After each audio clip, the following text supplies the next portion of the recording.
Call the Senate to order. Sergeant Arms, please secure the chamber doors. Members, please take your seats. Madam Clerk, please call the roll. Mr. President. All right, Senators, on this not delayed at all March 4th, we are very pleased to have Seminarian Ben Hausler of Sacred Heart Catholic Church in Reisterstown, Maryland, guest of the distinguished senator from the 10th District. Please rise for the invocation.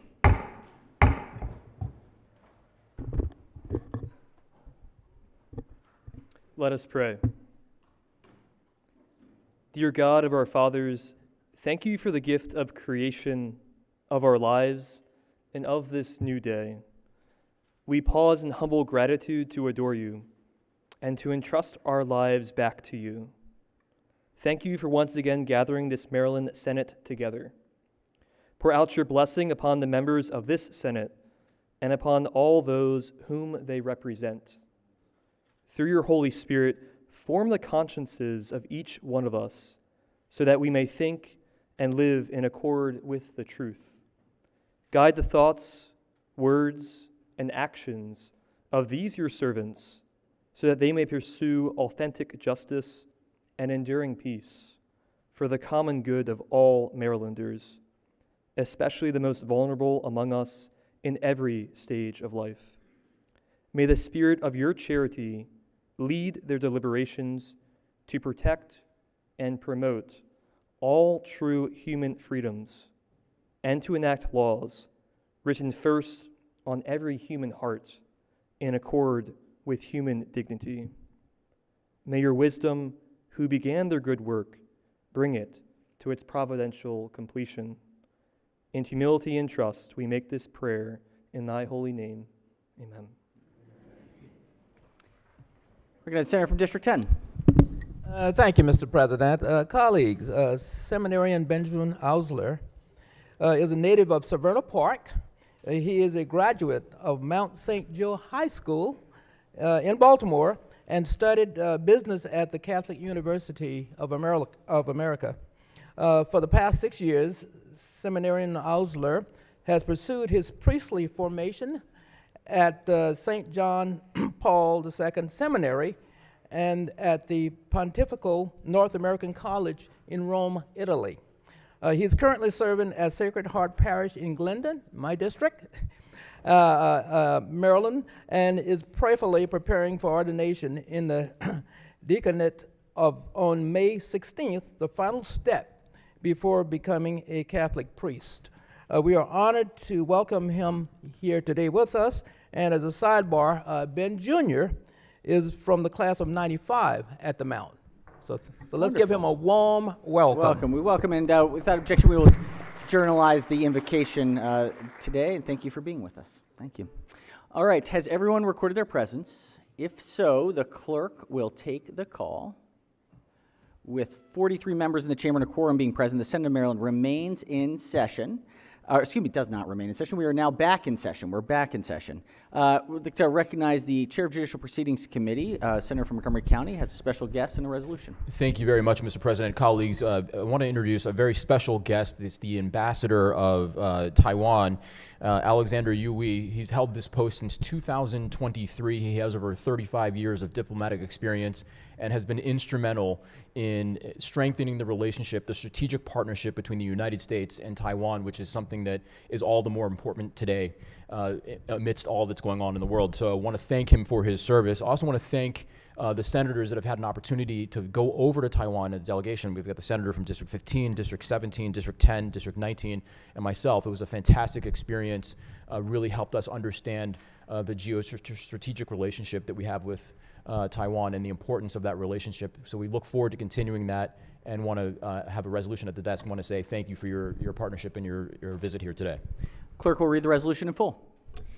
Be it hereby known to all that the Senate of Maryland offers its sincerest congratulations to the Ambassador Alexander Yui Ta-Rei in recognition of the friendship, cooperation, and shared democratic values between Taiwan and the state of Maryland. The clerk will call. The entire membership extends its best wishes on this memorable occasion and directs this resolution be presented on this 4th day of March, 2026. Clerk will call the roll. Mr. President.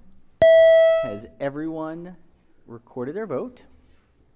If so, the Mr. clerk President? will, yes, recognize the minority whip. Just thought I'd explain my Explain his vote by saying that the relationship between the United States of America and Taiwan is a key critical one, and it is a bipartisan consensus for many, many decades in our country that we stand with Taiwan, and I think it's important that it's good that we're recognizing here in our state, and just to say that we welcome them and look forward to many more years of cooperation with the free Republic of Taiwan. Excellent. Thank you, Senator. If there are no further senators who wish to explain their vote, the clerk will take the call. To Ambassador Alexander Yu Ta-Rei, we thank you unanimously from the Senate of Maryland for your service and for our shared partnership between your country and ours. Thank you very much.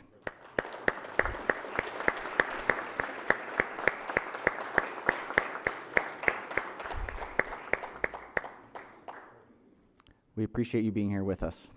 Senator from Montgomery County. Yes, Mr. President, we do have the doctor of the day who happens to be a personal friend of mine, Dr. Larry Green, dermatologist with a practice in Rockville, but resides in District 15. So welcome, Dr. Green. He's on duty today. Welcome. Thanks for being with us. Thank you. Thank you for being here. Other introductions. Yes, Senator from Montgomery County. Thank you, Mr. President. In the gallery, we have some very special guests, the Armed Forces Communication and Electronics Association. The AFCEA Central Maryland chapter enables current and future national security missions by promoting future leaders in STEM and prioritizing the continued education of professionals who support the Department of Defense. Each year, proceeds from the corporate sponsors and the chapter events allow AFCEA Central Maryland chapter to award over $250,000 in scholarships, endowments, and grants to qualified schools, students, and teachers in Maryland. Please help me welcome the members of the AFCEA Central Maryland chapter. Welcome, welcome. Thank you for joining us. Yes, Senator from Montgomery County. Thank you, Mr. President. Today in the gallery, we have students from the Chesapeake Bay Foundation's Student Leadership Program. The mission of the program is to connect, educate, and inspire the next generation of environmental stewards to become critical thinkers and environmental problem solvers by advancing advocacy, raising awareness, and taking action to save the Bay. Participants come from high schools across Maryland, and they will spend their afternoon observing committees and meeting with legislators. Please give them a warm Senate welcome. Welcome, welcome. Senator from the Lower Eastern Shore, 38th District. Good morning, Mr. President, colleagues, and friends. Pleased to announce that we have personnel, staff, and students from Salisbury University that came up, and they will be joining us later today in committee, in the Senate Education Committee. So we're pleased that they made the trip up and look forward to seeing them in committee. Take care. Wonderful. Welcome to Salisbury. Thanks for the great work that you are doing. All right, any further introductions? Any further introductions? If not, so be considered the reading of the journal from the prior legislative day. We can start with Senate bill introductions. This is calendar 42. Clerk will read the bill. Senate Bill 995, Senator Jackson, Cannabis Licensure, Labor and Peace Agreements, and Collective Bargaining Rules. All right, the bill will be referred to the Rules Committee. We have Senate bond initiatives, calendar 34. Clerk will read the bond initiative. Number 1, Senator Folden, Newmarket Town Hall, Budget and Taxation. All right, the bill will be referred to the Capital Budget Subcommittee. We have layover bills. Let's start with layover bill calendar number 5. Clerk will read the first bill. Senate Bill 241, Senator Augustine, Election Law, Individuals Released from State Correctional Facilities, Automatic Restoration of Voter Registration. Question is in the adoption of the 2 committee amendments and the favorable report. All right, Senators, the question is on the 2 committee amendments. Let's start there. Any discussion of the amendments? Any objection to the committee amendments? Without objection, the 2 committee amendments are adopted. Question now is on the amended report. Any discussion of the report? Any objections? Without objection, the favorable committee report as amended is adopted. Are there any further amendments to the bill or its title? Seeing none, Senate Bill 241 is hereby ordered printed for 3rd reading. Let's go to layover calendar 6. Clerk will read the bill. Senate Bill 323, Senator Smith, Juvenile Court Jurisdiction Youth Charging Reform Act. The question is on the adoption of the 1 amendment offered from the floor by Senator Smith. All right, Senators, the question is on the 1 floor amendment. We had a little bit of a miscommunication on this one. So while typically amendment debate is only on the subject of the amendment itself, we're going to have some leeway on this because we moved to adopt the committee amendments prior to the debate. So we're just going to take it from there. So we're going to treat the sponsor amendment as essentially the committee amendments and take up debate there. So we've adopted the favorable report. If there are amendments, we would take those up after we adopt this amendment. But for the moment, we'll just take it as though this were the original committee report. On that, any discussion of the amendment or the report? Okay. Seeing, yes, recognize the senator from So District just 4. to ask, get clarity, has this been moved back to second reader then? It's still on second reader. Right now before us, we have just the sponsor amendment, which would generally be the limiting of, not much debate on the sponsor, Okay. but if the senator has questions on the underlying bill or would like to propose a separate amendment, we can do that After we adopt this? after we would adopt this. Fair, thank you. Excellent. All right, any discussion on the sponsor amendment? Any objections? Without objection, the sponsor amendment is adopted. We will now open to debate or discussion on the underlying report, which has been adopted, but if there are amendments being contemplated. Recognize the senator from District 4. Thank you, Mr. President. I have an amendment. All right, senator has an amendment. Pages will collect and distribute the senator's amendment. And just give us one moment to get it up on the board, Senator.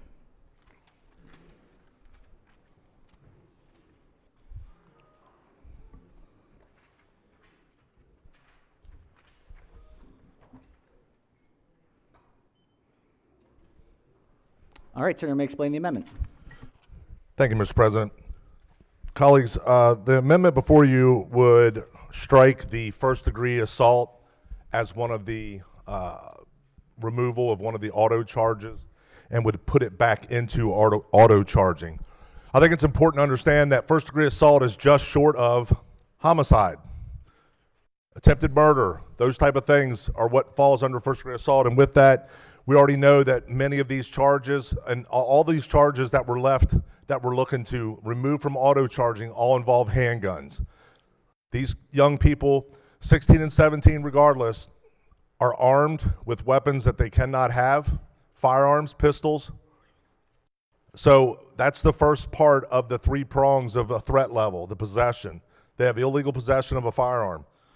The second is opportunity. Anytime they have that firearm on them, they have the opportunity, and unfortunately, the third part of that then couples to the execution of a plan or a threat coming towards them. So with that, we want to minimize this, and anybody that's carrying a gun, anybody that's in an assault that is to the level of a first-degree assault that hospitalizes and creates a serious bodily injury or threat of death should go to auto charging and should be heard directly in front of a judge. And with that, I would move the amendment, Mr. President. All right, the senators move the amendment. Let's hear from the floor leader, chair of the committee. Thank you very much, Mr. President, and I appreciate the senator offering the amendment and allowing me to see it before he entered it in.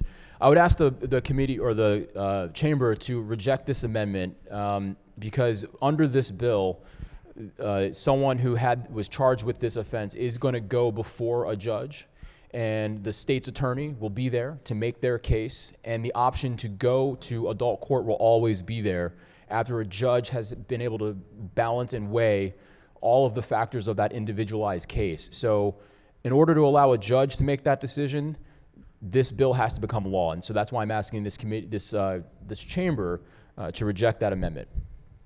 All right, on the amendment, recognize the minority whip.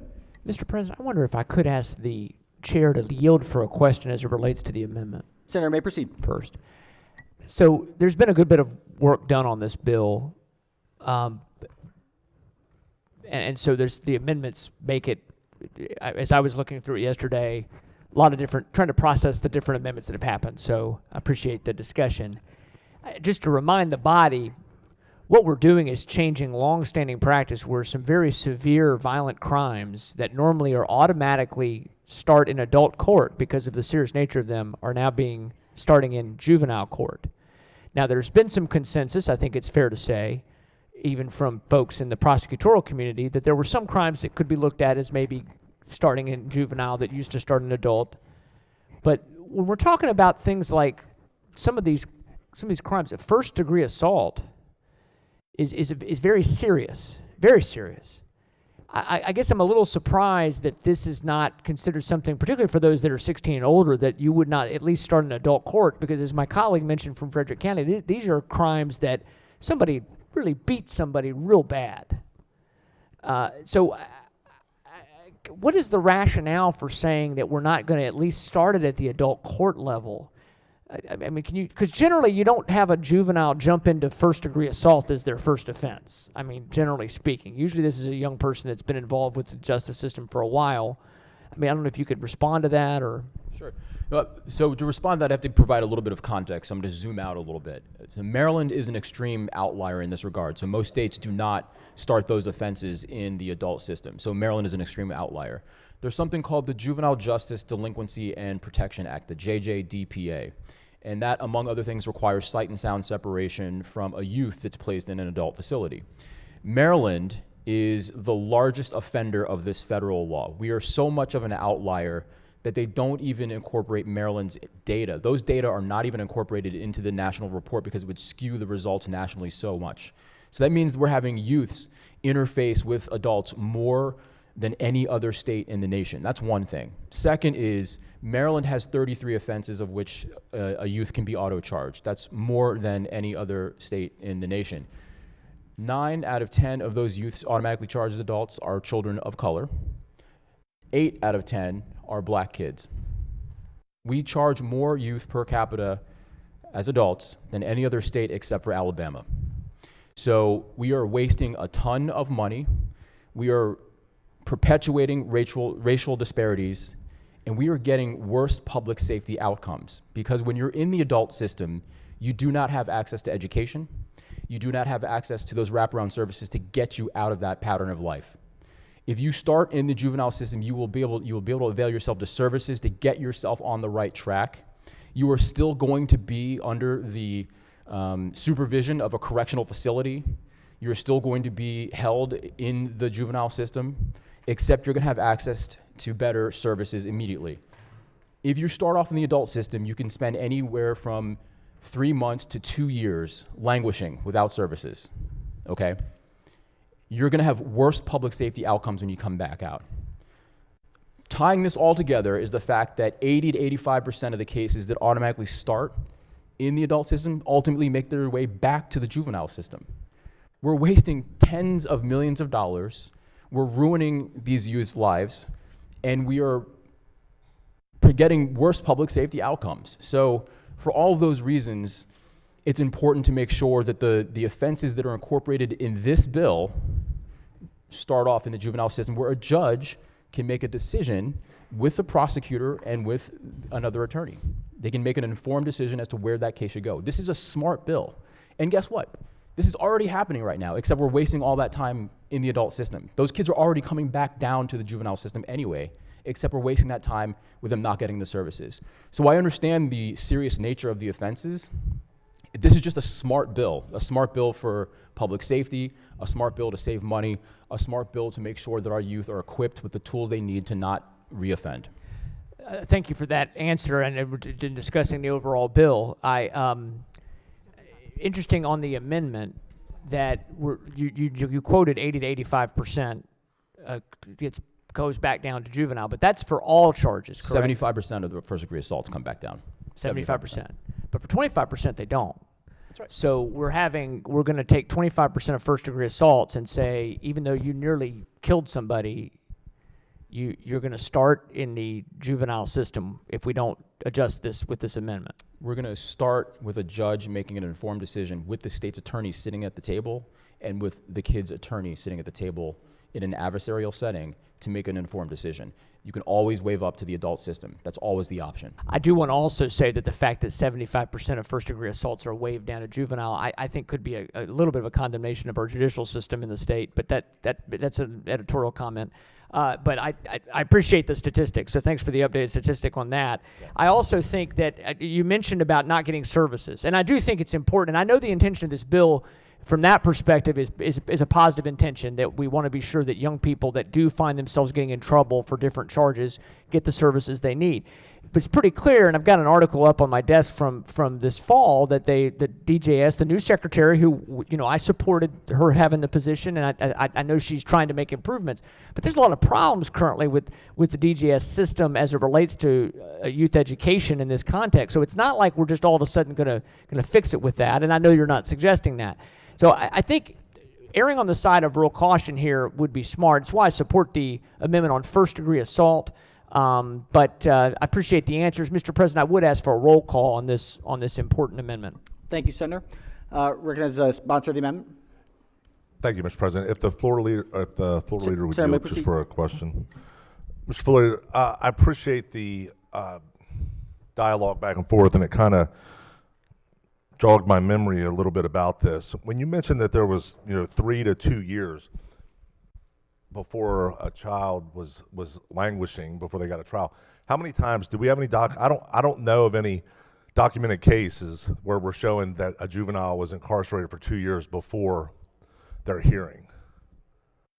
I can certainly give you those vignettes, but it is certainly the case. I said 3 months to 2 years, but that is definitely a pattern of practice that happens, and I can give you specific vignettes if you'd like offline. Yeah, I would appreciate that, and I guess that brings up because the Sixth Amendment is very clear in regards to this, is it not?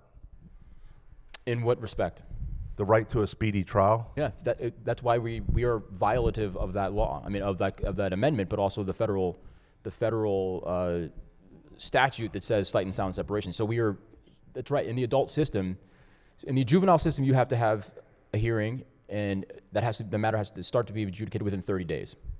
That is not the case within the adult system, and the adult system is backlogged. And so, yes, we are violative of federal law, and in this regard, maybe even the Constitution.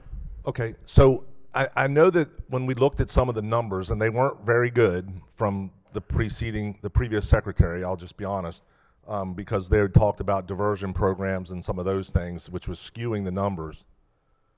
When we're looking at, my understanding is there was 2 jurisdictions that were predominantly overwhelmed in having this issue, and that was Baltimore City and Prince George's County.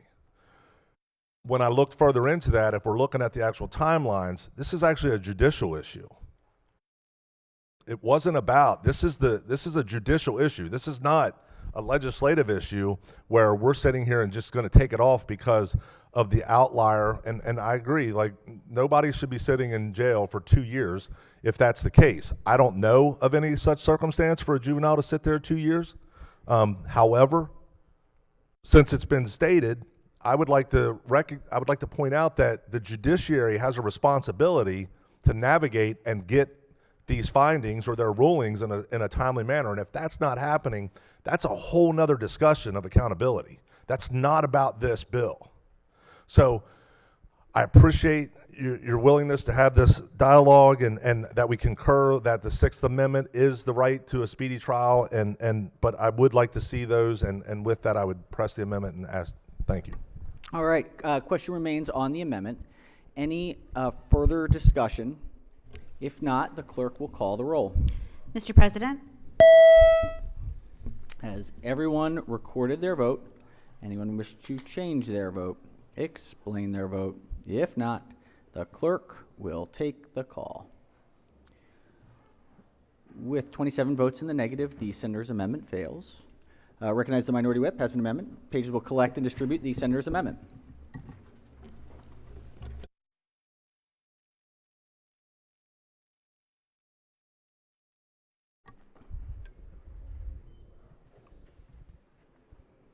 Senator may explain the amendment.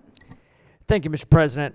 One of the things that I think we've seen that's been happening, particularly in the jurisdictions, I know Baltimore has been in the news a lot lately about how there's been positive developments on statistics of crime. Murders have been down, which is outstanding news.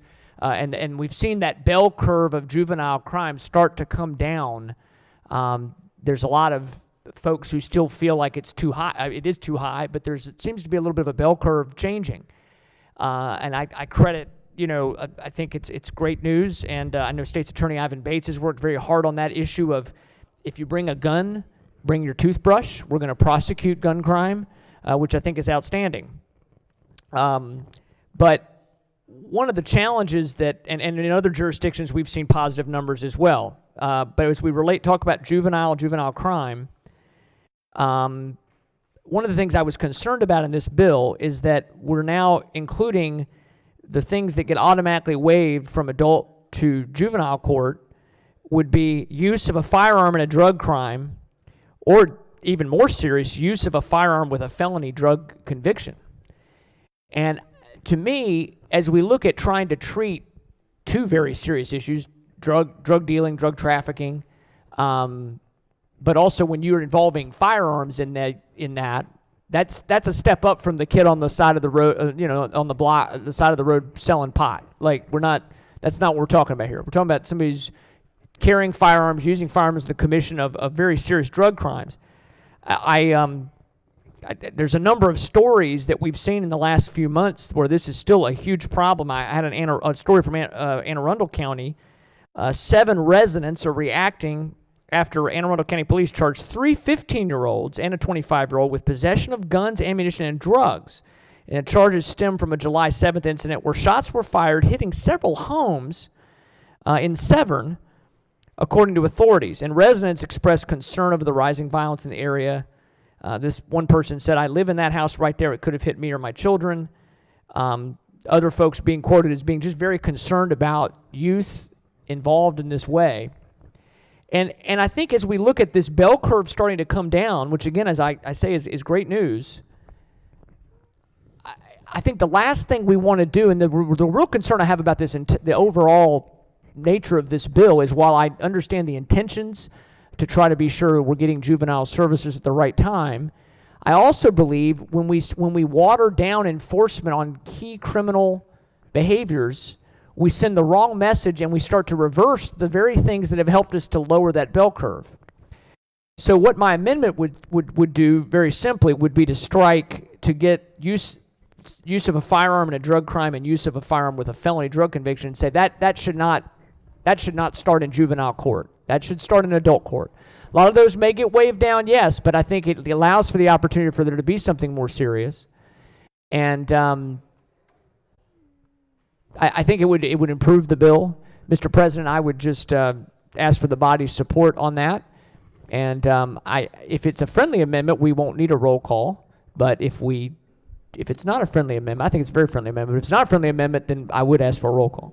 All right, thank you. Senator has moved the amendment. Let's check with the floor leader. Thanks. Thank you very much, and thanks to the sponsor of the amendment for forwarding along beforehand. I would ask the body to reject this amendment. One, if use is already, so the use of a firearm during a drug transaction or crime is already auto-charged. So that's the 4 corners of the bill doesn't touch that. So if you use it, that's not touched by this bill. Possession, different. And the reason why possession is different here is because we want to make sure that those youths get into a diversionary program and they have the supports that they need, instead of, again, going through that whole cycle that I talked about where they'll sit in an adult facility without that access to those supports. And so for those reasons, I'm going to ask for the body to reject this amendment. Part of it's already incorporated. Part of it would be detrimental to the underlying premise of the bill. All right, thank you, Senator. On the amendment, further discussion on the amendment? If not, all in favor of the amendment, say aye. Oh, did you say roll call? I'm sorry, I missed it. Apologies. If there's no further discussion, clerk will call the roll. Mr. President? Has everyone recorded their vote? Anyone wish to change their vote? Explain their vote? If not, the clerk will take the call. With 30 votes to the negative, the senator's amendment fails. Recognize the minority whip has another amendment. Pages will collect and distribute the senator's amendment.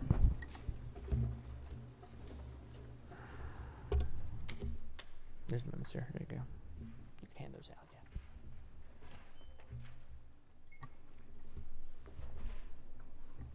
yeah.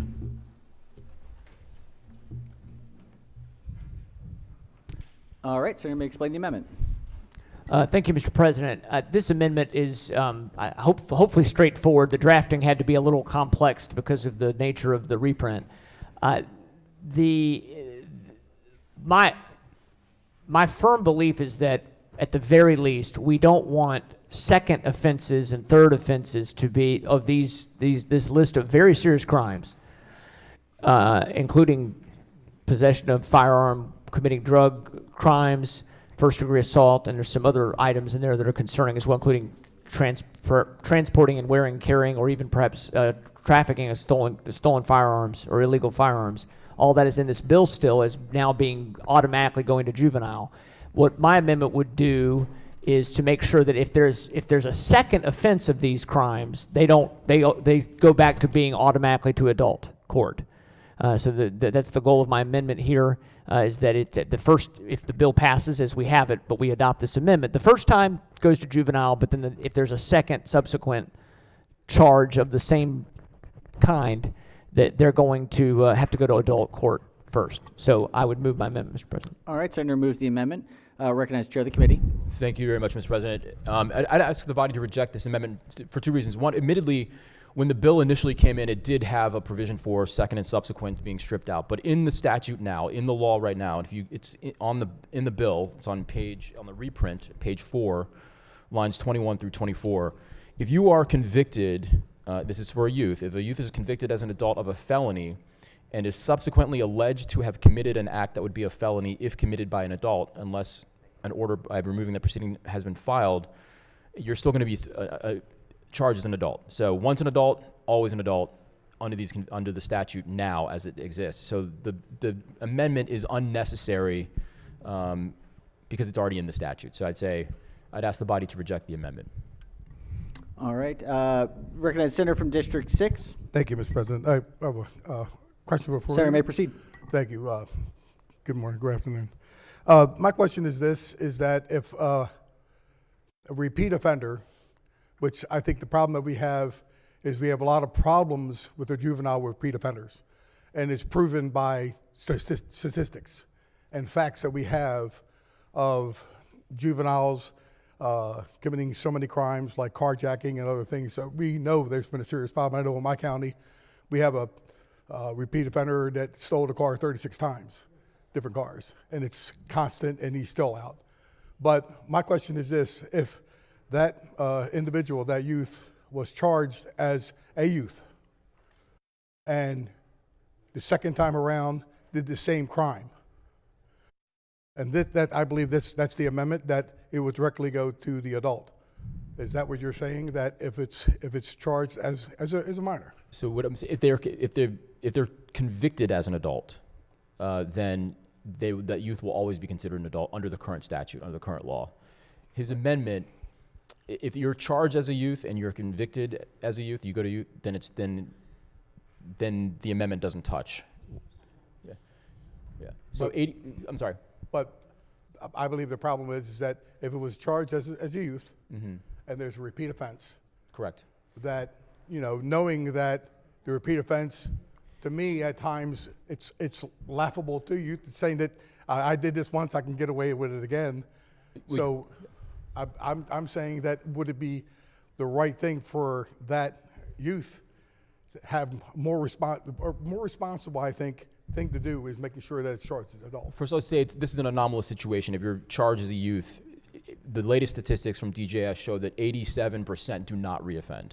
So that's one thing. So it's kind of it's an anomalous thing, but you're still being held accountable. You're still going in the juvenile system. You're still being held accountable. You're still getting the services. And if you reoffend, when you come back before that judge, there are several factors that the judge is going to consider.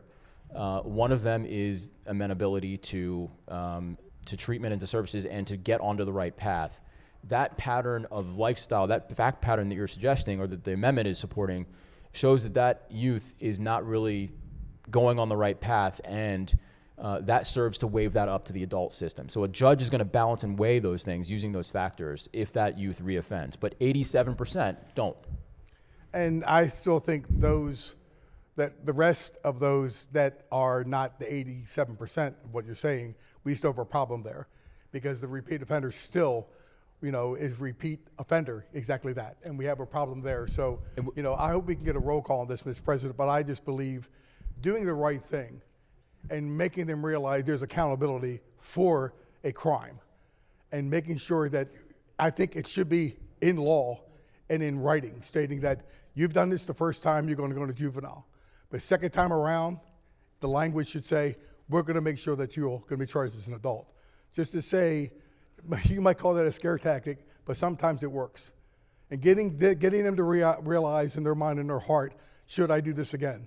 Or I'll never do this again. I just think we have a lot of things out there that are trying to help our youth, and it's great.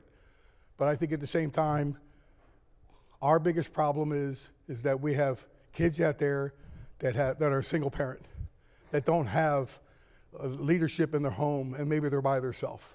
So where are they at? They're out on the street. They're doing the wrong things. They're acting the wrong way. And I just think there should be things out there to make them realize, really don't go with the wrong crowd and don't do the wrong things. And that's all I'm saying, Mr. President. Thank you, Senator. All right, recognize the Senator from District 4 on the amendment. On the amendment, if the floor leader would yield. Senator, may proceed. Mr. President, so when you made the comment about that, I just want to clarify. There's been a lot of misleading information in this little colloquy here. So, if you're charged as an adult, yes, you stay as an adult. If you're charged as a juvenile with first-degree assault, and you, by what we just killed, just struck down, the opportunity to have that as an auto charge, it could go to juvenile court. That same juvenile gets out, has an ankle monitor on, runs down a police officer in Baltimore. It's another first-degree assault. However, what you said earlier is only if they were charged as an adult the first time, which we're now taking out of the discussion altogether. So actually, there would be another chance for a second first-degree offense for this person, this violator, this person that is very egregiously attacking our law enforcement or our communities, to go back into juvenile court again by your position. And that's, Senator, yes. So that's why I said 80 is important to have these two things at the ready. 87% do not reoffend. So in those conditions in which they do, that's why I talked about the 5 factors that the judge will consider. The judge will understand the facts of that child's history, of that youth's history, and invariably that youth is going to get waived up to the adult system under that fact pattern. Well, it doesn't always happen that way. So that's why we're having this discussion today. When you bring up 87% do not reoffend, whose numbers are those? Those are numbers reported to us by the Department of Juvenile Services. Oh, the one that had a really bad leadership issue and scandals with bad numbers? That department? Those numbers are provided by the current DJS secretary. So the current DJS secretary, under programs, as you said, the diversionary programs that were established by her predecessor, who they were not accounting for them because they were put in diversion, even though they were arrested and charged, the numbers are skewed because the DJS secretary took it upon themselves to remove that as a proper charging and documentation. So the numbers, even at the 87%, are not accurate with the current secretary. Because am I mistaken when I'm saying this, that the previous secretary, when they adopted this diversion program, did not document reoffenders beyond that, and did not document them as first-time offenders or any offenders because they were technically not in a court of law? The statistic is they're not rearrested. So I stand by the statistics. The secretary has put into place measures to have, and so does the bill, by the way, puts into place for further, more granular data collection. But it's rearrest. 87 are not rearrested. But those numbers are, if the numbers are validated and clear. Apologize. Yeah, notice. If the numbers aren't accurate at input, initial input, they're not going to be accurate at any outputs. They're going to be skewed because the secretary came in and had to acknowledge that his agency was not recording these first violations, these first offenses, because they did not go in front of a judge. Therefore, they were showing a huge drop-off in juvenile crime. In the meantime, we had people in the president's district being carjacked by juveniles and were let go that evening. We had ongoing issues of lack of documentation because they would put them in a diversion program before any court touched them. A couple things, Senator. One is those data are accurate. Those are accurate numbers because it's based on the arrest. So not if it was not adjudicated or anything. It's based on the arrest. That's what I've been told by DJS. It's based on the arrest. Second is the fact pattern you just laid out. Under this bill and under current practice, that youth would be held. So you're not going to get out. It's not going to be kind of a cycling of in and out, in and out, in and out. You're going to be held until you see a judge, and there's an adversarial process to determine the next steps. And under this bill and under the current practice. And I agree with that because that part of this bill actually comes from the lack of accountability and proper data collection by the previous secretary because the numbers were skewed. So I do disagree with the suggestion that they're documenting this at arrest because they're not. They're only doing it should they violate the terms of the diversion, which they weren't doing. They weren't doing them by arrest because when they get in there, they were being calculated differently. I'm being told different by the Secretary of DJS. It's on arrest. We'll have that another discussion in the back room. And so I'm glad to hear that that's part that they will go in front of a judge. I think it is an important part for accountability. And I'm glad to hear that we're talking about the diversionary data tracking because as you'll see, I have some ideas for that as well. But thank you for your time. Thank you, Mr. President. Thank you, Senator. All right, on the amendment, recognize the sponsor of the amendment. Mr. President, the amendment's been, we've requested a roll call. I'm trying to understand the point about how it's already in the current bill. I was reading and rereading it. So are we saying that if you're charged... Question for the floor leader. Yeah, I'm sorry. Question for the floor leader.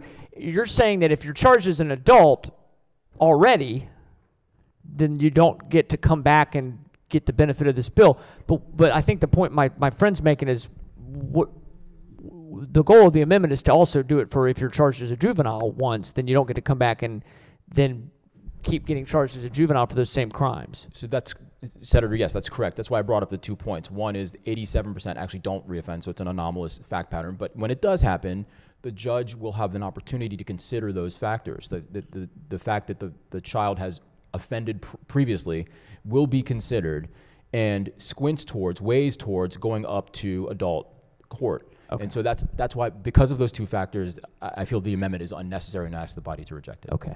Thank you. Thank you for the answer and the clarification. And Mr. President, I think I would want to err on, I would rather get rid of the squinting and just make it more clear in the bill that you don't get two bites at the apple on this. This is the first time it goes to juvenile court, but then it goes to adult court after that for these charges. So I would press my amendment, and I think we had a request for a roll call, but roll call, please. Certainly. All right. Any further discussion on the amendment? If not, the clerk will call the roll. Mr. President? Has everyone recorded their vote? Anyone wish to change their vote? Explain their vote. If not, the clerk will take the call. With 26 votes in the negative, the senator's amendment fails. Recognize the senator from District 4 has an amendment. Pages will collect and distribute the senator's amendment. Thank you.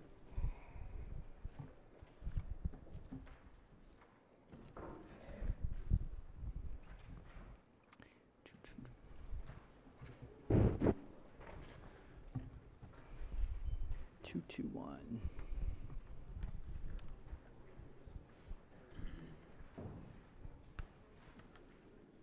All right, Senator may explain the amendment. Thank you, Mr. President. Colleagues, the amendment is regarding what the floor leader has been discussing about diversion programs. And what we've witnessed through all of this is that the previous secretary did not hold the juvenile offenders accountable. There was a lack of credible documentation. And I, like the floor leader, would like to see that we're following through on our commitment to continuing the bell curve that we're seeing through the actions of good state's attorneys like Ivan Bates, who are holding them accountable, these offenders. And this amendment's very simple. If a child is referred to a pre-delinquent diversion program, that the court shall be provided a progress report. And if the child fails to comply, because right now there is no mechanism to call them back in, there's no accountability, that they would then be referred back to the court for a further additional oversight. If a court is notified that the child has failed to comply with the diversion order, the court may reinstate a petition alleging the delinquency that was dismissed previously by the state's attorney, or 2, resume proceedings for the allegations of the delinquency of the child. This is an accountability measure. This is a very simple, I would like to think, very friendly amendment. If we truly care about our juveniles, if we truly care about those that are offenders, that we're getting them the proper resources into the proper channels for education, for proper diversion, and we've got to make sure that they're following through, because right now there is no mechanism to ensure that. The department, and this is the important part of this, not only do we want to work hand in hand and we want to have that ability to have them called in front of the court, the same court that made the diversion decision, that the department, the Juvenile Services Department, and the new secretary, I look forward to working with her. I think she's going to do a great job, but she's just getting through the door. She's just starting, and she's got a heck of a mess to clean up. That the department shall report identified data or de-identified data to the State Judicial Proceedings Committee, or the Senate Judicial Proceedings Committee, and the House Judiciary Committee on the number of children currently participating in pre-delinquent diversion programs. 2, the length of time each child has been participating in a pre-delinquent diversion program. And 3, any available data regarding a child in a pre-delinquent diversion program being alleged to have violated the same law that led to the child initially being referred to the delinquent diversion program. These are very reasonable amendments. It's about tracking, accountability, and it puts them, when they violate it, it allows them to put them in front of a judge again, instead of DJS throwing their hands up in the air and saying, well, we can't get them to come back in, so mom won't bring them. It's an accountability, and with that, I would urge a favorable report, and I would also urge the body to support the amendment, and I would ask for a roll call, Mr. President. Thank you, Senator. Senators move the amendment. Mr. Floor Leader. Thank you very much, Mr. President. I appreciate the spirit of the amendment that the senators offered. Actually, and agree with the underlying goals of the amendment. But it's unnecessary because remember, if you all will recall, 2 years ago we passed a series of reforms within the juvenile justice system. Two of which apply directly here. One is those offenses that are listed here cannot be diverted. They have to have a state's attorney review that case. We made that change in 2024, I believe. The second is the council that was established under that reform already has these reporting requirements and is supposed to furnish those reports to us and to the governor, so both chambers and to the governor. So 1, you cannot divert those cases that are listed here. The state's attorney has to review them. That's a reform we made in 2024. And I think the requisite and the necessary reporting requirements are already incorporated in the reform that we passed 2 years ago. So with that, I'd ask the body to reject the amendment. Yes, let's hear from the maker of the amendment. Yeah, I just wanted to ask the floor leader if you yield for a question. You brought up that there's a report that comes regarding diversion. I've never gotten that report. And I'm on JPR. So, are you getting a report? Because I'm not. I've not reviewed the report. I'm checking to see when the report is published.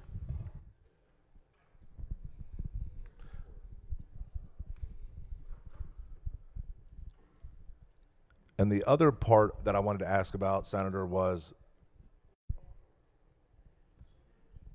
the report was distributed in January. That's the first report we've gotten from 2 years ago. So it's going to be data that's over a year old, a year and a half old, or from 22 or 23. So again, this is my problem, Mr. Floor Leader, because we don't see this. We didn't have the discussions with the former secretary that we should have had.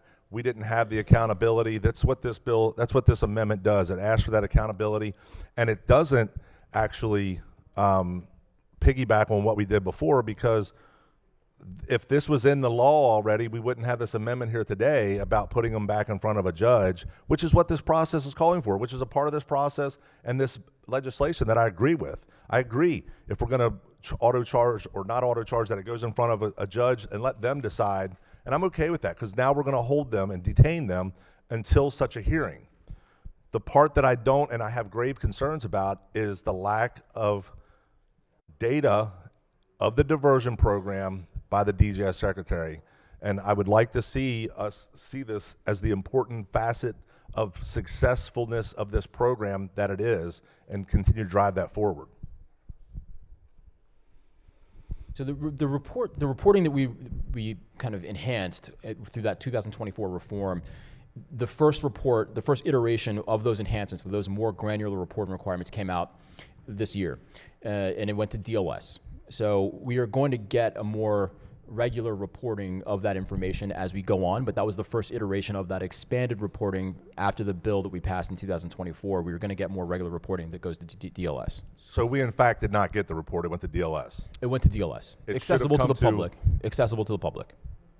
Accessible to the public, but it's an important component of this discussion. And my understanding was, by what you said, was that it was supposed to go to the governor and us in judicial proceedings, and that in fact is not the case. So this amendment would allow for that to happen, that it would come to us and it would go to judiciary.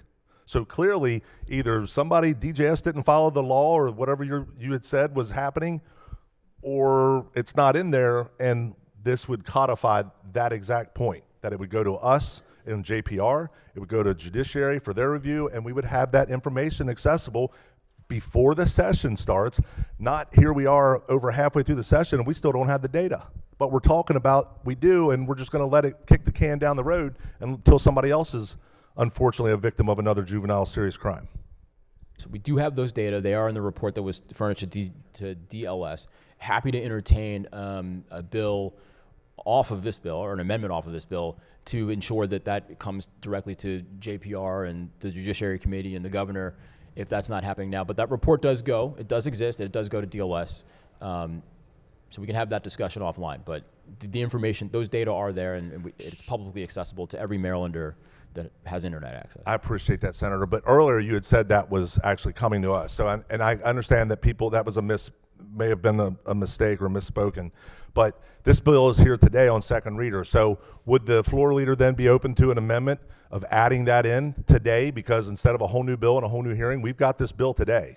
Why wouldn't we just put it in and codify it today? We can get that amendment. It's already in this amendment. All you got to do is strike out all the other good stuff that's in my amendment about the number of children, the length of time they're participating, and any available data regarding their alleged violations. We can just strike out that unnecessary part of data, but we could certainly have an amendment, I would think, in no time to have those reporting measures sent to us in a timely manner, so we don't have to have this issue moving forward. It's just an unnecessary amendment because, I mean, you could, if you have internet access, you can go to the DLS website and access that information. So it's just an unnecessary amendment. It's there, it's publicly accessible, unnecessary amendment. But Senator, you offered that you would entertain and support a bill moving forward off of this bill to do that very thing. We have an opportunity today to do that. I would ask the body to reject the amendment. It's just not, it's not something that's necessary. It's publicly accessible. Mr. President, I would like then, because of the lack of resistance to this, is once we have this vote, I'd like to lay this over under the rule then. Senator, the layover would not be in order. The Senator can seek to special order it afterwards, but what? I don't understand. There's only one layover per bill. He laid it over yesterday, is that correct? Is that why? That's correct, Senator. Oh, he took away my layover. Well played. Additional time for review. I would ask for a special order for the consideration of the very reasonable amendment that it be reported to both chambers and JPR and Judiciary. So I would like to ask for the opportunity to have requested a special order. The Senator, check with the floor leader. I'd ask the body to resist the Senators, all right, on the motion to special order. I'd like to roll call that. Senators requested a roll call vote. The special order, the clerk will call the roll. For the special order.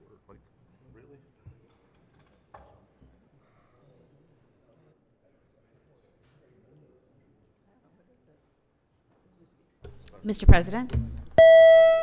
Has everyone recorded their vote? Anyone wish to change their vote, explain their vote? If not, the clerk will take the call. With With 29 votes in the negative, the senator's motion fails. We have before us the senator's motion, or excuse me, not the motion, the amendment from Senator from District 4. On the amendment, recognize the minority whip. Thank you, Mr. President. Just to speak in support of this amendment, and listen to the discussion, it's fascinating that the report goes to DLS. I'm not sure of too many people that are spending a lot of time looking at the Department of Legislative Services website, although they should. It's a fantastic website. But most people are not going to know it's there. This is a really good amendment to make sure, to make absolutely sure that this data is getting to the committees of jurisdiction, and that we're getting this information. And I don't think it matters that even if it is considered superfluous, why would we not want a couple of, why would we not want a couple of avenues for this information to get here? There's been real scandals, actual scandals with the Department of Juvenile Services not reporting proper criminal information in the past. And I think it's an excellent amendment. I'm really surprised that it's not accepted as a friendly on this one, because this is just about reporting and data. What could be wrong with getting more data and making sure more people see it and register it, particularly those that are on the committees of jurisdiction? So I support the amendment, and I know the gentleman asked for a roll call, but I'd like a roll call. Thank you, Senator. The senator's moved on the amendment. Press the amendment. Any further discussion on the amendment? Clerk will call the roll. Mr. President, Has everyone recorded their vote? Anyone wish to change their vote? Explain their vote. If not, the clerk will take the call.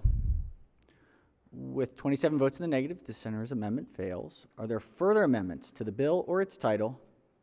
Seeing none, Senate Bill 323 is hereby ordered printed for third reading. All right, let's go to layover calendar number 7. Clerk will read the bill. Senate Bill 776, Senator Smith, Commission on the House of Reformation and Instruction for Colored Children, Establishment. Question is on the adoption of the one amendment offered from the floor by Senator Smith. All right, question is on the one amendment. Any discussion? I believe this is a sponsor amendment. Any objections to the sponsor amendment? Without objection, the amendment is adopted. Senator has another amendment for the bill. Pages will collect and distribute the senator's amendment.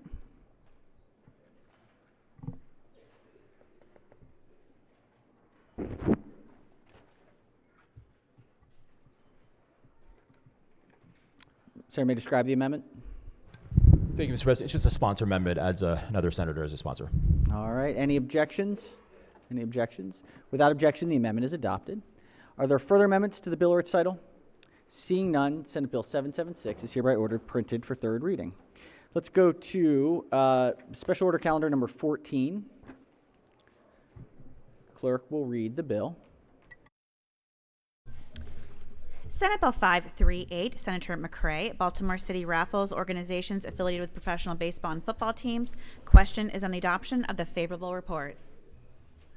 All right, question is on the favorable report. Let's recognize the sponsor of the bill. Can we hold it till the end of the day? Senator moves to special order the bill to the end of the calendar today. Any objections to Senator's motion? Without objection, the bill will be special ordered to the appropriate time later today. All right, let's go to special order calendar number 15. Clerk will read the bill.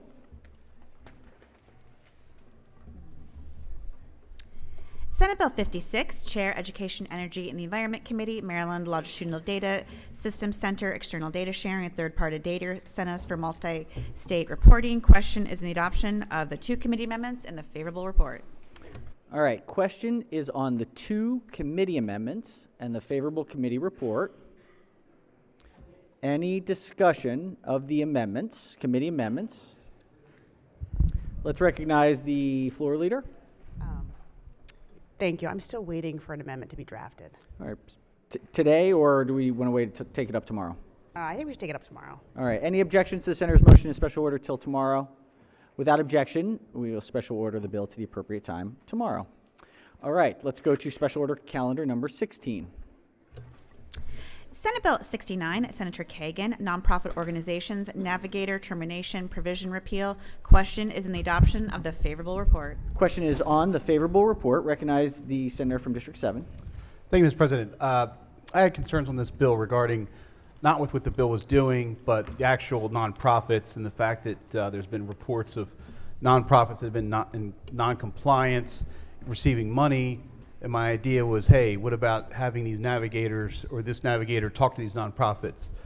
Sponsor of the bill was relentless yesterday, tracking me down to talk about it, and has decided that, hey, maybe instead of an amendment, you and I could do a letter together. So I've hit the pinnacle of my political career, and she and I are going to author a letter together to send to, we actually have the letter here, to basically say, hey, let's have this navigator, when they reach out to these nonprofits, to say, hey, look, if you're, let's confirm that they're in noncompliance, and if they're not, actually, instead of trying to find them money, to say, hey, let's get you in compliance. Maybe move you over here, work with the comptroller's office or treasurer, whoever it is, to get you in compliance. So she and I will be authoring a letter together to try to work with this. So with that, I'll move my objection and move favorable with this great piece of legislation, Mr. President. All right, excellent. Creative solutions, always appreciate those here in the Senate. All right, on the adoption of the favorable report, any further discussion? Any objections? Without objection, the favorable committee report is adopted. Are there any further amendments to the bill or its title? Seeing none, Senate Bill 69 is hereby ordered printed for third reading. All right, let's go to 17.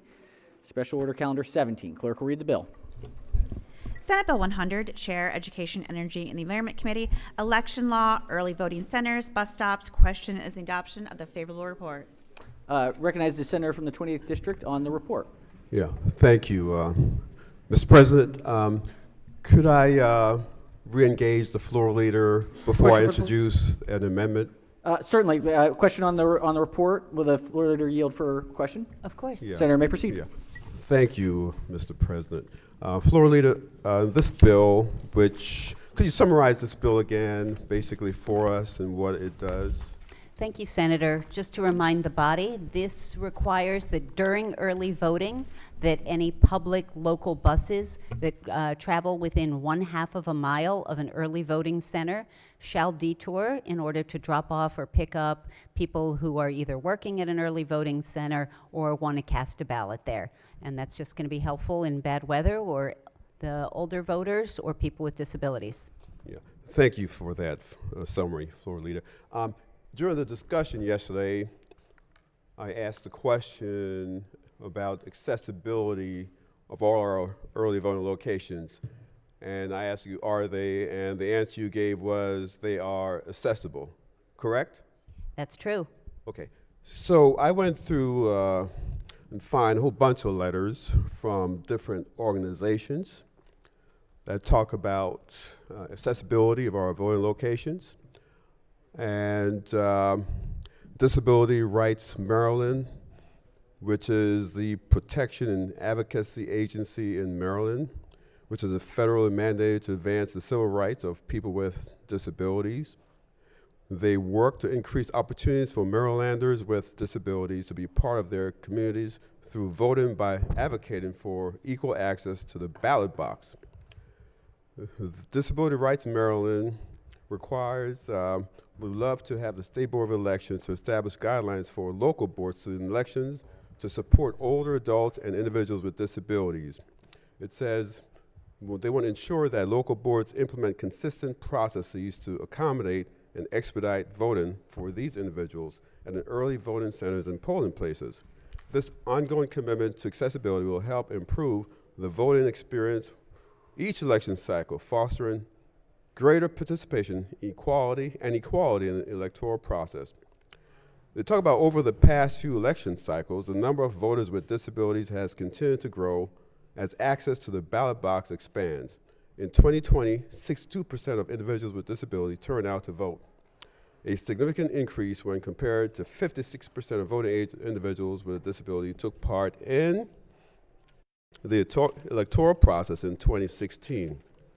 With over 40.2 million Americans eligible to vote who have disabilities, making up nearly 1 in 6 voters during the election process. And they continue to say that as more Americans with disabilities continue to engage in the electoral process, it is imperative to include specific requirements for election poll workers to follow in support of the unique needs of these voters with disabilities. And I could read further, but let me stop right there. So basically, Mr. President, I would love to, I'm sorry, okay. Sir, may proceed. Sir. Okay. I'm sorry.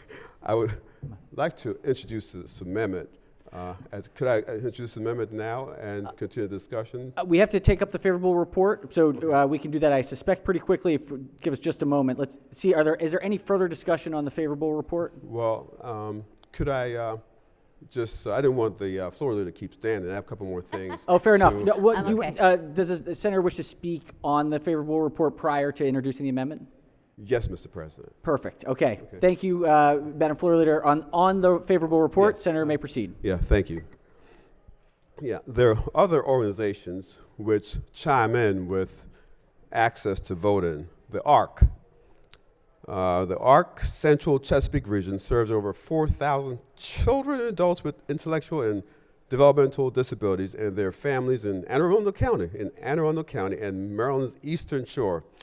They say our mission is to support people with intellectual and developmental disabilities in living their chosen lives by creating opportunities, promoting respect and equity, and providing access to services.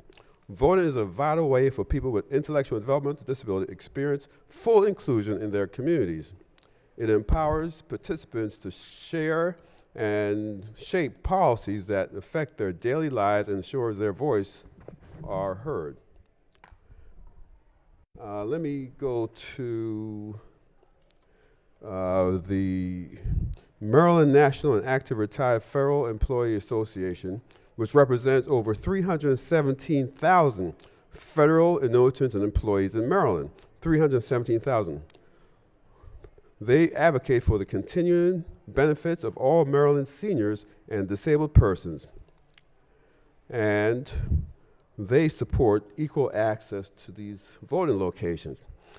They say clearly the right to vote is a foundation stone of our democracy, is more important than ever. We have no doubt that election judges and election workers in Maryland polling places have done their best to help voters who need special assistance because they are elderly or disabled. But there are still instances where someone will fall through the cracks.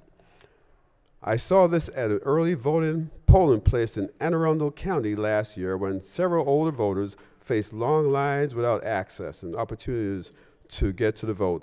And they end up, a lot of them leaving the polling places. So they talk about access problems right here in the North letter in Anne Arundel County. And let me get to Prince George's County.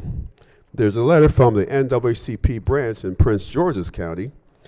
It says, the lady said, I reside in Clinton, Maryland, and she's certified as an election judge by the election board of Prince George's County. I observed the following in recent national local primaries and presidential elections at the Prince George's County polling sites. And she represents, and the letter came in on the letterhead of Prince George's County NAACP.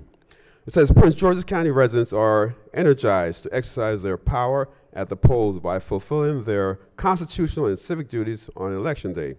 At various polling sites, there are long lines throughout the day. Seniors with mobility difficulties or simply the aging process have challenges in securing their vote.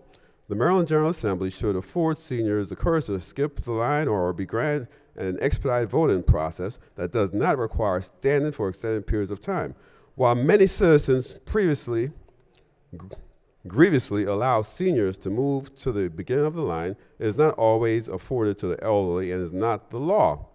According to the United States Census Bureau, 42.5 million Americans have disabilities from the 2021 data that includes the elderly. The alternative is a mail-in ballot. Seniors' preference is to vote in person, understandably so when there are concerns over tampering with voter drop boxes by fire or completely stolen votes that have disappeared and not counted. The Maryland State Board of Elections has an incredible good record for election integrity. However, voters in general take pride in casting their ballots in person. Maryland is a progressive state and should follow the states like Montana, Idaho, Arizona, California, Nebraska, Kansas, Oklahoma, Texas, Wyoming, Missouri, Mississippi, California, Michigan, Illinois, Ohio, West Virginia, Virginia, North Carolina, South Carolina, Vermont, New Hampshire, Arkansas, and the District of Columbia, with accommodations for seniors and disabilities to expedite the in-person voting process on election day at the polls. And I have letters, I will not read all of them, courtesy of respect everyone's time here, from the Maryland Down Syndrome Advocacy Coalition. The Maryland Down Syndrome Advocacy Coalition is a coalition of the 5 Down syndrome organizations in Maryland, as well as individuals with Down syndromes and their family members who have come together to advocate for improved quality of life for all individuals and with Down syndrome.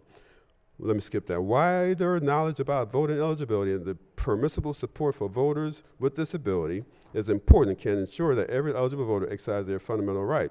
For many people with Down syndrome, the prospect and reality is long lines and crowded polling places are an impediment to voting.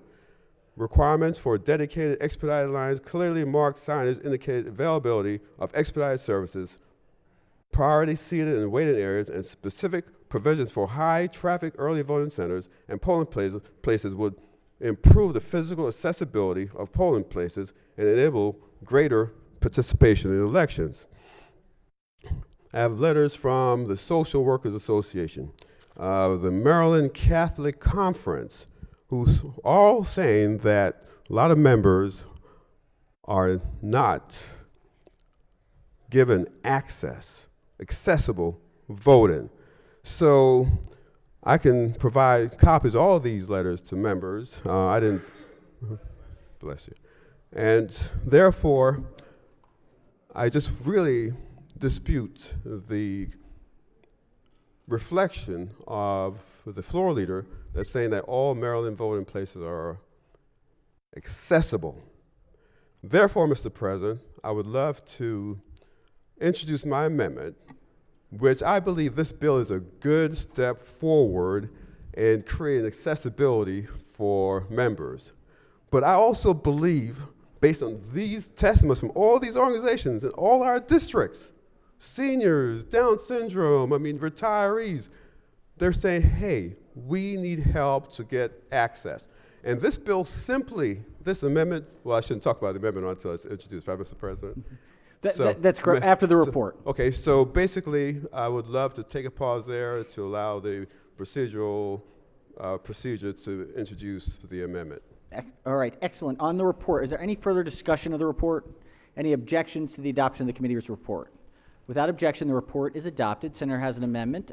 Pages will collect and distribute the senator's amendment and give us just a moment to get it up on the board. And we will get to the amendment.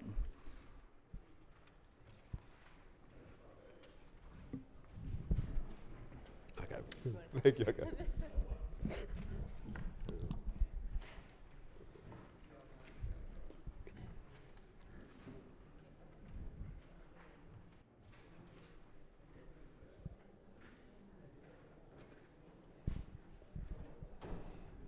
And there it is. All right, Senator may explain the amendment. Yeah, thank you, Mr. President. As indicated, this is a wonderful bill. This bill is a step forward to helping our members who are seniors, our constituents who are seniors and have disabilities in all shapes and forms. It's simply saying that when these buses drop people off at the polling place, drop them off where they can get to the voting locations. The survey should be contacted. The drop-off location should be marked for these buses, where someone can go to accessible lane and get into the polling location. Not random dropped off somewhere where there's no sidewalks or where there are no access to the sidewalk. It's a simple amendment, and I ask for a roll call vote and acceptance of this amendment, Mr. President. Senators move the amendment. Let's hear from the floor leader. Thank you, Mr. President. I appreciate the senator giving me a copy of the amendment. Unfortunately, we do not see this as a friendly amendment. I did do some research for you, Senator. There are 3 early voting sites, as you know, in Charles County. One of them is at St. Joseph's Parish Center in Pomfret. One is at the Waldorf J.C.'s in Waldorf. And the third is at the Charles Fairground in La Plata. The first two are always ADA accessible.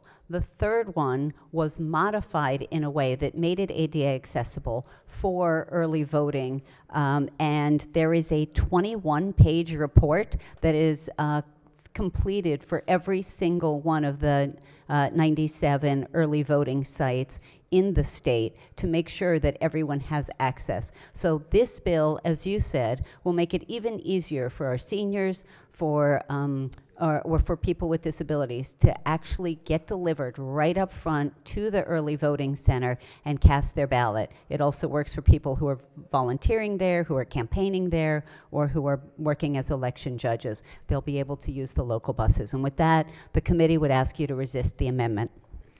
All right. On the amendment, are there any senators who have not yet spoken on the amendment that wish to speak? If not, let's go to the maker of the amendment. Yeah, thank you, Mr. President. So the floor leader mentioned Charles County, and I worked tirelessly in Charles County for them to do this, but this is a statewide problem. Remember, I read letters from the Prince George's County and OACP, read letters from Anne Arundel County. It's a statewide problem. Now, I'm solving a lot of these problems in Charles County, but as a Maryland state senator, I try to look at problems throughout the state. The problem might not exist in Montgomery County because it's a more progressive county, Senator, but we cannot ignore these letters from Prince George's County, Anne Arundel County, and from all these organizations who are saying there is a problem. And I think this amendment is a very friendly amendment. It's a simple amendment that just says, hey, bus driver, you don't have the discretion to just drop off someone in a random spot. Imagine this is a Democrat driving the bus in a majority Republican polling area, and that driver sees the chance of trouble, right? Let me drop off these people right here and bus full of seniors. Let's drop them off where they can't get to the polling location. Imagine how would you feel about that, colleagues? You know, we want to take away the chance of trouble in the legislation. It's a simple requirement. Thank you, Mr. President. Thank you, Senator. Yes, I recognize Senator. Will the amendment maker yield for a question? Senator yield. Sarah Of course. No, the amendment. Maker of the amendment. I apologize. Sarah, may proceed. So your intent with this is for the bus to pull up in front of the voting center wherever the door is to go in to vote, correct?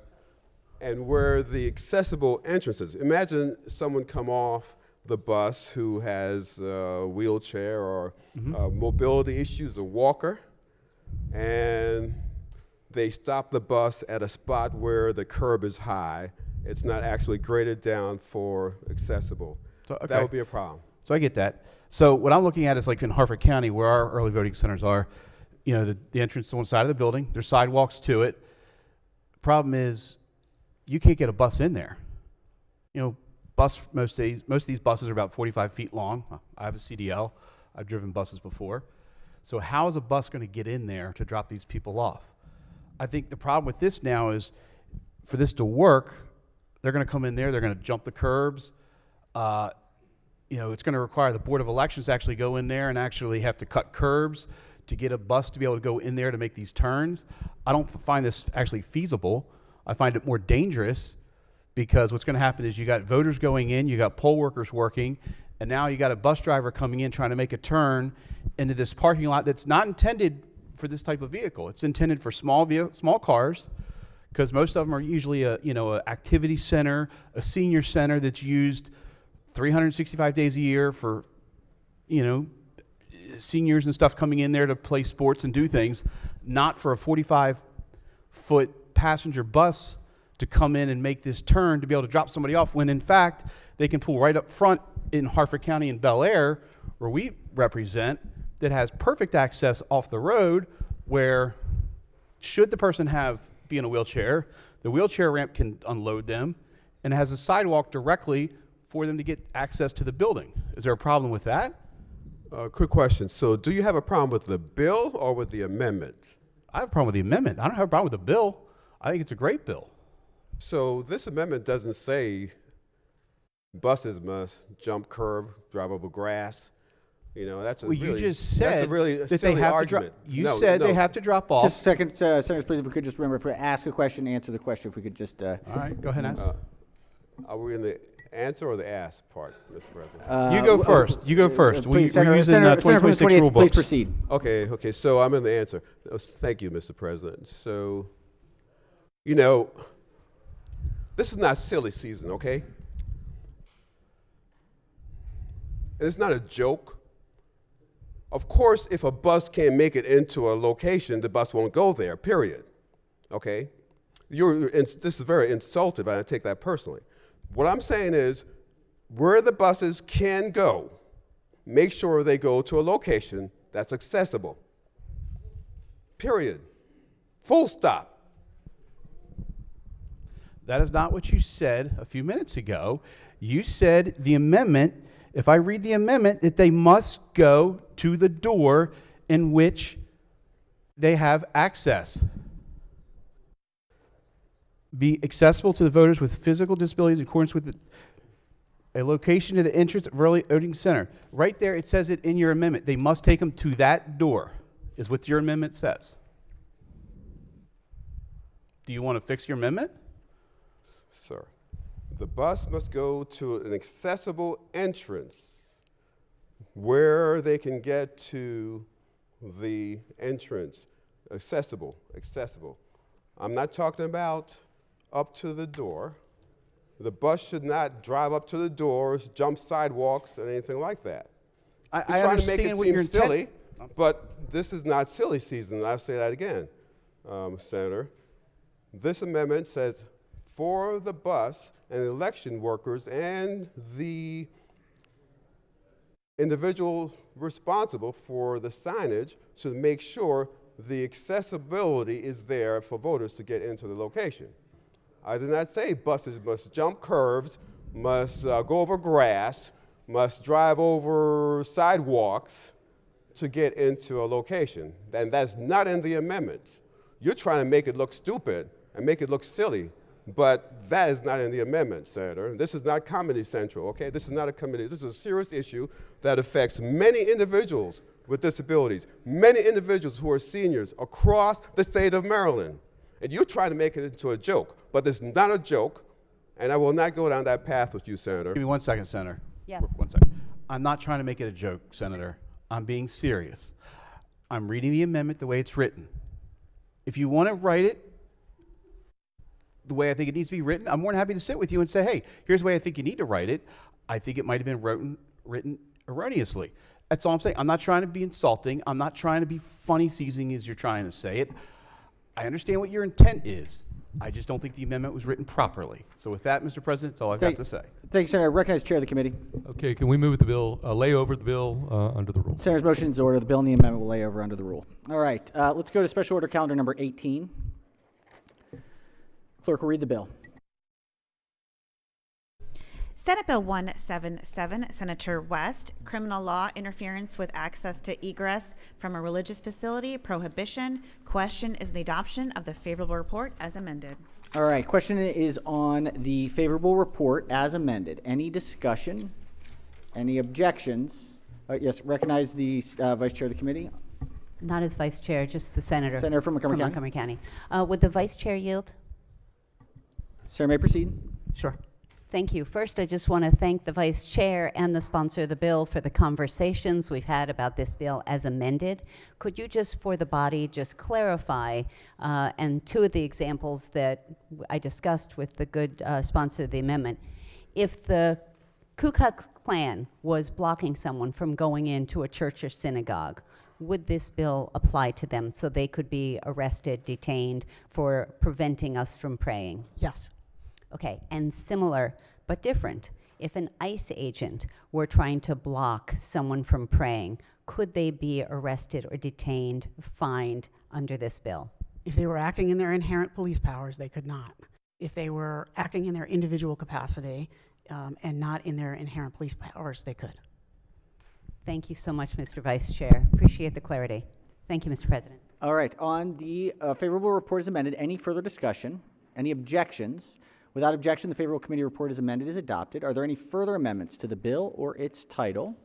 Seeing none, Senate Bill 177 is hereby ordered printed for third reading. All right, let's go to Special Order Calendar 19. Clerk will read the bill. Senate Bill 108, Chair, Education, Energy, and the Environment Committee, and Environment, Water Resources, Wetlands, Enforcement. Question is on the adoption of the favorable report. All right, recognizing the floor leader, the question is on the favorable report. However, we have substitute amendments. Is that correct, Senator? That is correct, Mr. President. Pages will collect and distribute the substitute committee amendments. Once we have those on the board, we'd ask the floor leader please describe them.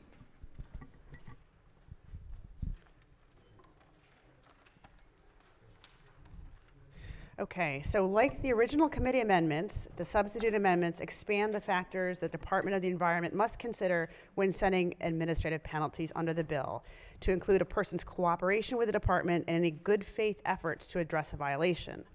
Additionally, the amendments broadly require the department, before taking any civil or administrative enforcement action related to the violations in the bill, to first provide the alleged violator with written notice of the proposed penalty and an opportunity for an informal meeting with the department, and second, to use discretion to determine whether a formal enforcement action is appropriate. For violations related to a dam safety, MDE must also consider any good faith application for a loan from the private dam repair fund we created last year.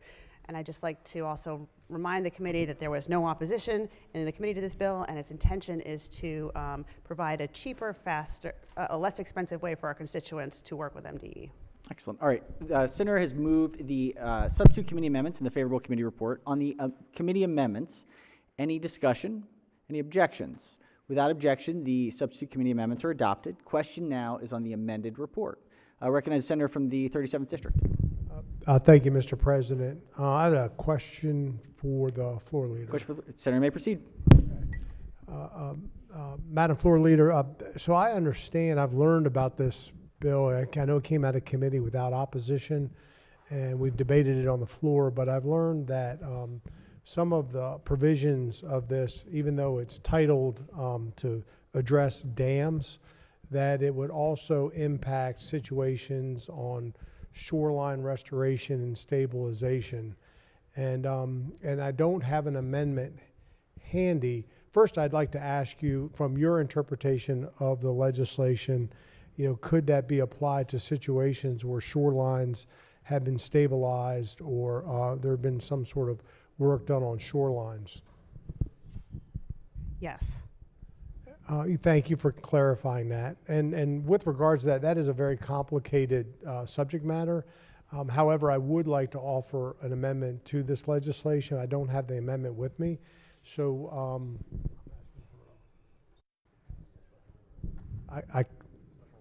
we can't lay it over. With that in mind, I'd like to make sure I'm requesting the correct motion. So I'd like to ask for a special order for a day to prepare an amendment, which I'll get to you in the morning tomorrow.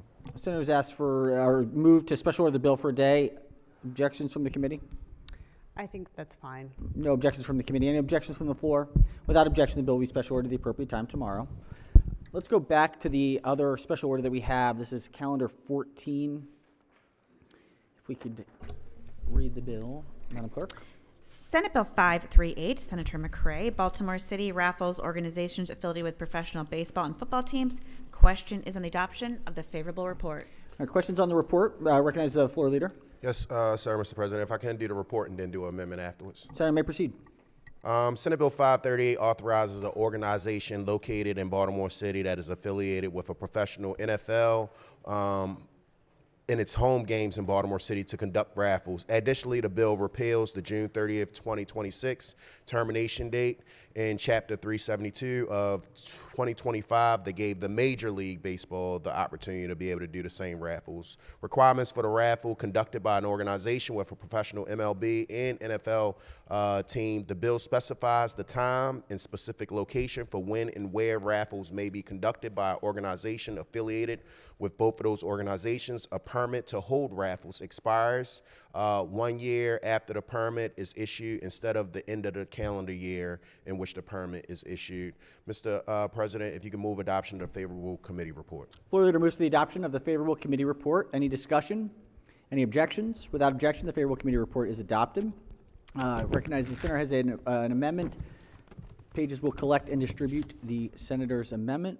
Give us just a moment to get it distributed.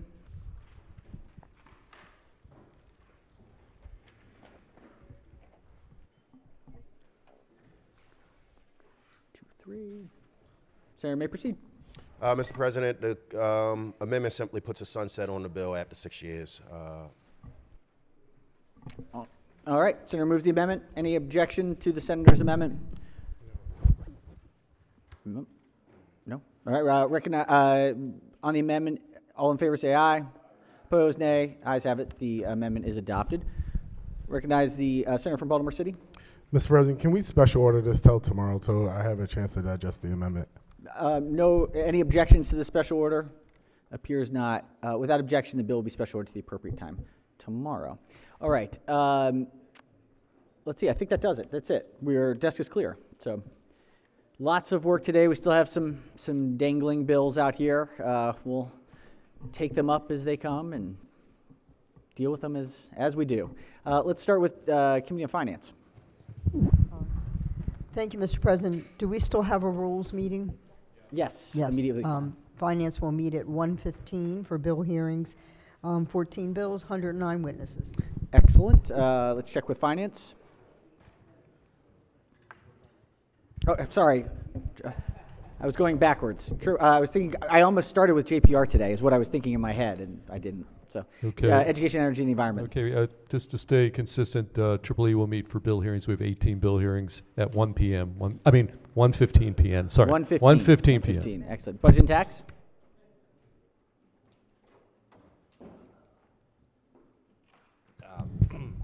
Thank you, Mr. President. We'll start at 1:45. 1:45. All right. Judicial Proceedings. Thank you very much, Mr. President. The Judicial Proceedings Committee will start at 1:30 today. 1:30 for bill hearings. Rules Committee. The Rules Committee will meet immediately following session in the room across the hall. Excellent. Any further standing committees, select committees, joint committees, delegations, caucuses? Yes, Senator from Prince George's delegation. Thank you, Mr. President. Prince George's delegation will meet at 6 p.m. in the Neal conference room. 6 p.m. in the Neal. Any further delegations? Yes, our Anne Arundel delegation. Thank you, Mr. President. The Anne Arundel County delegation will meet tomorrow after session. Tomorrow after session for Anne Arundel. Excellent. Any further announcements before we adjourn? Yes, recognize Co-Chair Protocol. Yeah, thank you, Mr. President. Colleagues, members and staff are invited to visit Lawyers Mall today to view an autonomous vehicle from Waymo's Baltimore fleet. Following their visit last year, Waymo is returning to the State House to share their driverless technology. Experts will be on site to discuss mapping and testing in Baltimore and the 200 million fully autonomous miles they've driven to date. Right outside. Excellent. Right outside. Thank you. Yes, I recognize Senator from 16th District. Thank you, Mr. President. Yesterday, colleagues, I received the 2025 annual report from the Chesapeake Bay Commission. This tri-state legislative body has done really good work on policy for the Bay, including spearheading the refreshed agreement. If you would like a copy, please come see me. Thank you. Excellent. Thank you, Senator. All right. Any further announcements? Yes, recognize Chair Budget Tax. Thank you, Mr. President. 8:30 pensions tomorrow morning. 8:30 pensions. Excellent. Excellent. Very good. All right. Anything further? If not, let's do a quorum call. Mr. President. Has everyone recorded their presence? If so, the clerk will take the call. With 41 members in the chamber and a quorum being present, the Senate of Maryland remains in session, recognizing the Deputy Assistant Majority Leader. Thank you, Mr. President. I move the Senate of Maryland stand adjourned till tomorrow, March 5th at 10 a.m. Without objection, so ordered. Have a safe and wonderful day, everyone. See you tomorrow.